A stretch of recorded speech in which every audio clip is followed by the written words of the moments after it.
Halo Sobat Sehat, kembali lagi di podcast Mind and Plan. Hari ini kita bakal bahas topik yang menarik banget nih, yaitu deket banget di lidah tetapi bermuara di hati. Apa itu? Yaitu emotional eating. Nah, saya Audi bakal ditemenin sama teman saya yang hobinya itu hobi dia itu ngemil, apalagi kalau lagi dikejar deadline. Erin. Hai semuanya. Waduh, pembukaannya kayak langsung nyindir saya gitu ya. Tapi jujur, saya kalau lagi stres revisian dan mata manis itu rasanya kayak kudukan dari alam semesta. Itu poinnya. Hari ini kita bakal kedatangan tamu. Siapa aja tuh? Ada Adele, Sabrina, dan juga Akila. Nah, sekarang saya sudah bersama 3 bintang tamu kita. Ada Sabrina sebagai ahli gizi, Adele sebagai psikolog, dan juga ada Akila sebagai yang akan menceritakan kisahnya. Oke, langsung saja kita masuk di sesi 1, yaitu apa itu emotional eating.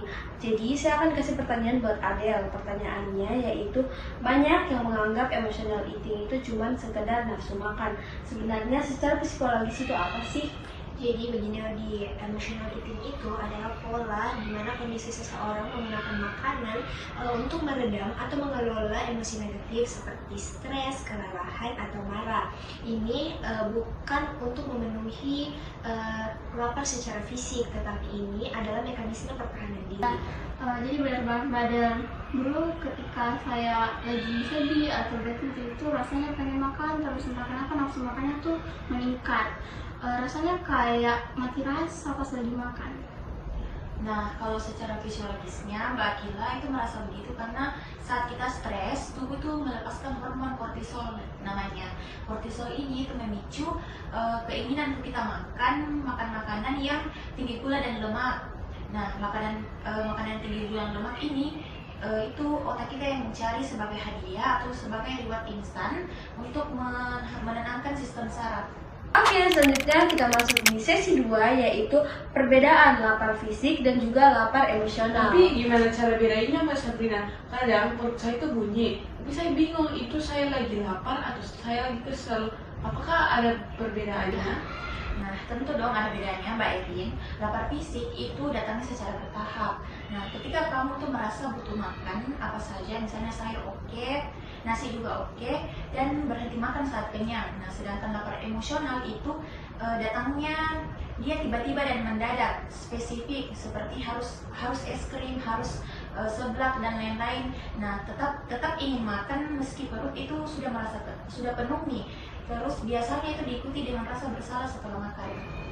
Nah, rasa bersalah ini yang bahaya karena dia bisa menciptakan lingkaran setan seperti stres, lalu makan, lalu penyesalan, lalu stres lagi, lalu makan lagi. Nah, oke, selanjutnya kita masuk di sesi 3, yaitu dampak dan gimana sih cara menanganinya.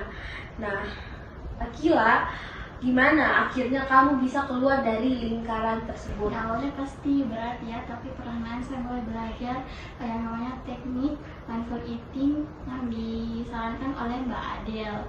Jadi sebelum saya mengambil makanan, saya bertanya dulu kepada diri sendiri, apakah saya lapar perut atau lapar hati.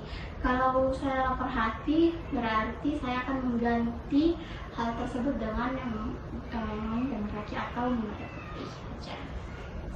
Nah, betul banget, kita sebut itu sebagai emotional regulation.